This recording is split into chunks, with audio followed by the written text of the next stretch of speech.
Bem, então, anteriormente, nós falamos sobre o fluxo de cargas, a corrente elétrica. E agora, a gente precisa falar de uma outra grandeza importante na eletricidade, que é a tensão elétrica. Mas, para falar de tensão elétrica, a gente precisa ver brevemente alguns conceitos anteriores relacionados à força elétrica também. Então, na física, uma força é o nome dado para qualquer interação que causa o movimento de um objeto. Então, uma força ela é capaz de mudar a velocidade de um objeto que tem massa, inclusive dando início ao seu movimento quando esse objeto estava inicialmente parado ou em repouso. E em eletricidade, o que causa a corrente elétrica, ou seja, o que causa o movimento dos elétrons, está associado às forças elétricas de atração entre prótons e de repulsão entre outros elétrons próximos. Isso não acontece só dentro do átomo. Se a gente imaginar que existe uma quantidade de carga positiva de um lado e de carga negativa do outro lado de um material, qualquer tipo de carga que estiver no meio do caminho, e esse caminho sendo um material condutor, vai ser atraído ou repelido dependendo da polaridade dessa carga. Então, elétrons vão ser atraídos pela carga positiva que está de um lado do condutor, enquanto a carga negativa que está do outro lado vai repelir esses elétrons, contribuindo então para que eles se movimentem em direção à carga positiva. Essas cargas que eu estou falando, que podem ficar nos terminais de um caminho condutor, a gente costuma chamar de fonte. Uma fonte de força elétrica, ou uma fonte de tensão elétrica, que a gente vai chegar já nesse conceito.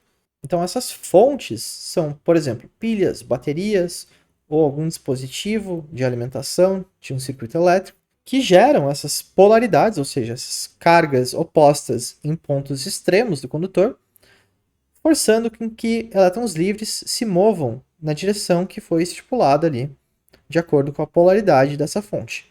Essa influência que essa fonte causa nesses elétrons livres do condutor, ou em cargas que estão ali naquele condutor, a gente costuma chamar de campo elétrico.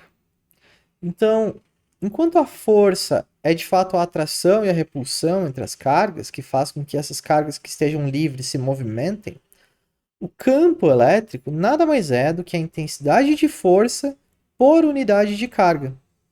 Então, campo elétrico a gente costuma representar com a letra E. E matematicamente a gente pode dizer que E é igual a força dividido por carga elétrica. Ou seja, força por unidade de carga elétrica. Newtons por Coulomb. Essa, de fato, é a grandeza que conseguimos medir, por exemplo, em ondas de rádio, em sinais de telecomunicações, para saber qual é a intensidade, então, as forças elétricas que temos nesses meios. Então, de certa forma, assim como a força elétrica, o campo elétrico ele também é uma grandeza vetorial que possui intensidade, direção, sentido e nos dá uma noção do quão poderosa é a influência de uma determinada fonte sobre cargas e elétrons livres. Então, nesse exemplo aqui, a gente tem uma simulação que é chamada de hóquei de cargas. Então, é um joguinho onde a gente consegue fixar um terminal, por exemplo, um terminal positivo, e a gente tem uma carga que é uma carga livre. Nesse exemplo aqui, a carga livre é positiva, o que significa que ela tem ausência de elétrons, como se fosse uma molécula que tem ausência de elétrons, um íon positivo. E a ideia é que esse íon positivo está livre para se mover, desde que haja alguma coisa que force ele a se mover. E o que vai acontecer aqui é que essa carga positiva que a gente está fixando, ela vai repelir o íon positivo. A carga positiva que a gente fixa aqui não pode se mover, ela é um terminal com uma posição permanente aqui. Mas a carga de prova, que é esse íon positivo preto aqui, ele está livre para se mover. Então, o objetivo do jogo aqui é você posicionar a carga elétrica de forma que ela gere uma força de repulsão e essa força empurre a carga de prova para um goal aqui, que seria uma pontuação que você faz e vence o jogo. Nesse exemplo mais simples aqui, onde somente um terminal positivo é colocado, é como se na verdade existisse um terminal negativo muito, muito longe, e esse terminal positivo aqui empurra essa carga em direção a onde estiver esse terminal negativo. Essas linhas aqui, elas estão indicando que a carga positiva do terminal positivo da fonte, ela gera um campo elétrico, e nesse exemplo, esse campo se espalha para todas as direções, ou seja, se eu colocasse uma carga aqui embaixo, essa carga ia descer nesse sentido, seguindo as linhas aqui de campo que estão sendo mostradas. Se eu colocasse uma carga aqui em cima, ela ia se mover nesse sentido. Então, as linhas representam para onde o campo elétrico vai empurrar, de certa forma. Vai forçar com que as cargas dos elétrons livres se movam nessa região. Nesse segundo exemplo do jogo aqui, já é um pouco mais difícil porque a gente tem que forçar que essas barreiras aqui sejam contornadas. Então a gente precisa criar um caminho mais complexo para essa carga de prova se mover. E tudo que a gente pode usar são terminais positivos e terminais negativos também. Então nesse exemplo aqui, o campo elétrico resultante da interação de todos os terminais positivos e negativos acaba ficando bem mais complexo. Mas vocês podem ver pelas linhas que já estão desenhadas que, inicialmente, a maior força vai ser de repulsão, porque a carga de prova está muito próxima desse terminal positivo. Então, veja a flechinha vermelha muito grande aqui, indica um campo elétrico muito forte naquela direção. Mas logo que a carga de prova se move e se afasta desse terminal positivo, ela se aproxima desse outro terminal negativo, que vai atrair ela. Bom, por que ela não chega e cola aqui? Por causa da inércia. Essa carga de prova tem uma massa. Então, por inércia, ela vai continuar se movendo, mas ela vai tentar seguir na direção do campo. E, por inércia, ela vai conseguir desviar aqui para cima. E aí as outras cargas aqui que estão interagindo vão fazer com que ela consiga fazer uma curva aqui, ó, como vocês estão vendo. Então é um campo bastante complexo, mas a ideia do jogo aqui é você ter uma intuição de que terminais positivos e negativos, eles vão interagir no espaço que você posicionar esses terminais, fazendo com que o caminho de condução das cargas livres seja alterado. Então isso pensando, claro, num espaço mais complicado aqui, num espaço onde a carga pode se mover para qualquer lugar. Logo mais a gente vai ver que nos condutores ideais, a gente vai ter um campo muito mais simples do que esse, que vai ser, na verdade, bem parecido com esse primeiro aqui, onde a carga vai ir só numa direção. Bom, agora que a gente falou de campo elétrico, a gente viu que uma carga ela pode ser deslocada entre dois pontos através da ação desse campo elétrico, que está sendo gerado por terminais ali de uma fonte ou de várias fontes, esses terminais sendo positivos ou negativos. A gente pode afirmar que o campo elétrico ele está realizando um trabalho, ou seja, ele está gastando uma energia para que esse movimento, esse deslocamento daquela carga de prova seja possível. Então, dos estudos da física mecânica, a gente sabe que o trabalho de mover uma massa do ponto A até o ponto B, sendo que esses pontos A e B estão separados por uma distância, supondo aqui em linha reta, usando uma determinada força, é dado por essa expressão. Então, a energia em joules para mover uma carga elétrica do ponto A até o ponto B, ela pode ser escrita como esse T aqui, esse T representa o trabalho, e nada mais é do que uma quantidade de energia de mover do ponto A até o B o quê? Uma carga elétrica. Então, trabalho é uma força vezes um deslocamento. A unidade é Newton por metro. Bem, mas essa força, em relação a cargas elétricas, não é uma força qualquer que a gente está considerando. A gente está considerando a força elétrica. E a força elétrica, ela é escrita como Q vezes E. Isso vem da relação de campo elétrico que a gente definiu há pouco. É importante a gente saber também que trabalho e energia, esse Newton metro aqui, tem um nome que é chamado Joule. Então, a força de 1 Newton para deslocar um objeto ao longo de 1 metro exige uma energia de 1 Joule, um trabalho de 1 Joule. Agora, se a gente trazer essa carga aqui para o denominador do membro esquerdo da equação, ou seja, a gente divide ambos os lados da equação por Q, nós chegamos na expressão aqui do que nós chamamos de potencial elétrico. Observe que o potencial elétrico ele é medido em Joule por Coulomb, ou seja, trabalho sobre carga. Ou seja, potencial elétrico nada mais é do que uma relação que diz quanto de energia é necessário para você conseguir deslocar uma certa quantidade de carga por uma certa distância. Então veja, isso está diretamente relacionado ao campo elétrico e à distância pela qual esse campo elétrico precisa deslocar essas cargas elétricas. É o produto entre as duas coisas. Similar ao que o trabalho é, em geral, uma força vezes uma distância. Nesse caso aqui é um campo vezes uma distância. Por isso é um potencial elétrico. Depende da quantidade de carga para a gente saber quanta energia a gente vai gastar. Bom, então, potencial elétrico, esse trabalho por unidade de carga, joules por coulomb, a gente costuma utilizar a letra V para representar essa unidade.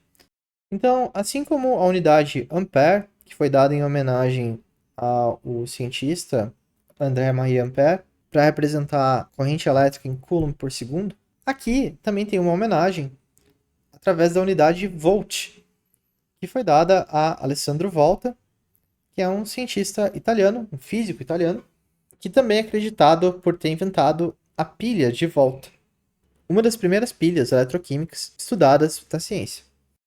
Então, 1 volt representa a relação de energia de 1 joule por 1 coulomb de carga. Então, quando você gasta 1 joule por 1 coulomb de carga, você tem um potencial elétrico de 1 volt. Então, uma curiosidade também, existe uma outra unidade de energia que chama electron volt, que é uma unidade mais usada na física nuclear, mas provavelmente vocês podem ter ouvido falar em algum filme, alguma série que envolva aí cientistas. Então, o electron volt nada mais é do que a carga elétrica de um elétron vezes um potencial de 1 volt. Porque veja, se você multiplicar carga por volt, coulomb por volt, você tem energia. Então, electron volt é uma unidade de energia. Então, para calcular a energia de 1 electron volt, a gente pega e multiplica o potencial de 1 volt pela carga elementar de um elétron, ou de um próton, 1,6022 vezes 10 a 19 coulombs, e isso vai resultar em 1,6022 vezes 10 a menos 19 joules, ou seja, uma unidade de energia muito, muito pequena. Que, em vez de escrever esse número inteiro aqui, os físicos resolveram dizer que essa quantidade de energia aqui é 1 electron volt. Então, 1 electron volt representa essa unidade aí de energia para partículas muito pequenas. Agora, da relação anterior, a gente chega num segundo conceito, que é chamado de diferença de potencial elétrico. E é aqui que chega a expressão tensão elétrica, que é o que a gente conhece dos volts das nossas tomadas, das nossas baterias. Geralmente a gente não está falando de um potencial elétrico isolado, a gente está falando de uma diferença de potencial entre um terminal e um segundo terminal de uma fonte de energia. Então, a diferença de potencial elétrico, como o próprio nome diz, envolve calcular o potencial de dois pontos e fazer a sua diferença. E isso tem relação com a energia necessária por unidade de carga para que a gente possa deslocar essas cargas desse ponto A até o ponto B. Então, a gente escreve que a diferença de potencial, VAB, é igual ao potencial VA menos o potencial VB. E isso continua sendo uma unidade em volts, porque é uma diferença entre dois potenciais em volts. E usando a expressão anterior, a gente vê que isso também é um campo elétrico multiplicado pela distância entre A e B. Então, usando essa relação aqui, a gente pode reescrever a fórmula do campo elétrico agora em função da diferença de potencial e da distância pela qual as cargas têm que passar nesse meio.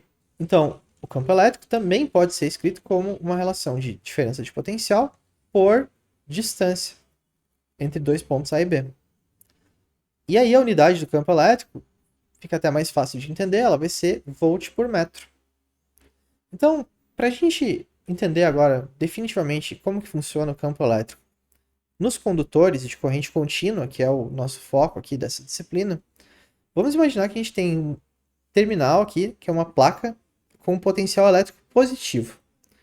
Então, esse potencial elétrico positivo a gente chama de VA e a gente sabe que ele é maior do que o potencial de uma segunda placa dessa fonte, que tem um potencial elétrico negativo nesse exemplo, mas que com certeza é mais baixo do que o potencial da placa A. Então, a gente sabe que o VA é maior que o VB, nesse exemplo. Isso foi dado aqui como uma condição inicial que a gente já sabia. Bom, e nos condutores ideais, em corrente contínua, o campo elétrico entre a placa A e a placa B pode ser representado como um campo unidirecional e constante, ou seja, a intensidade do campo aqui, não importa a posição que você coloque uma carga elétrica aqui no meio, a força que esse campo faz sobre essa carga elétrica é sempre a mesma. Então, é um campo uniforme e somente numa direção. A direção é da placa A, potencial maior, até a placa B, potencial menor.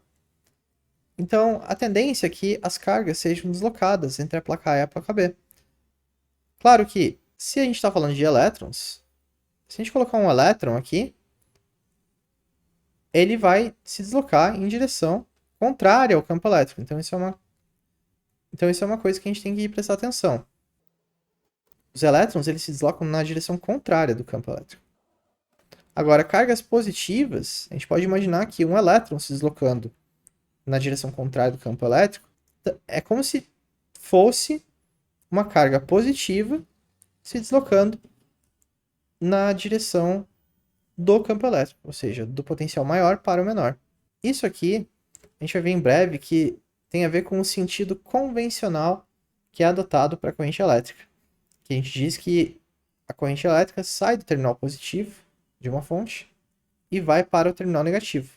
Só que o sentido convencional que foi adotado para fazer todas as análises, ele é ao contrário do que realmente acontece. Realmente os elétrons se deslocam do terminal negativo para o positivo. Mas essa convenção aqui tem um benefício matemático na hora de analisar os circuitos elétricos.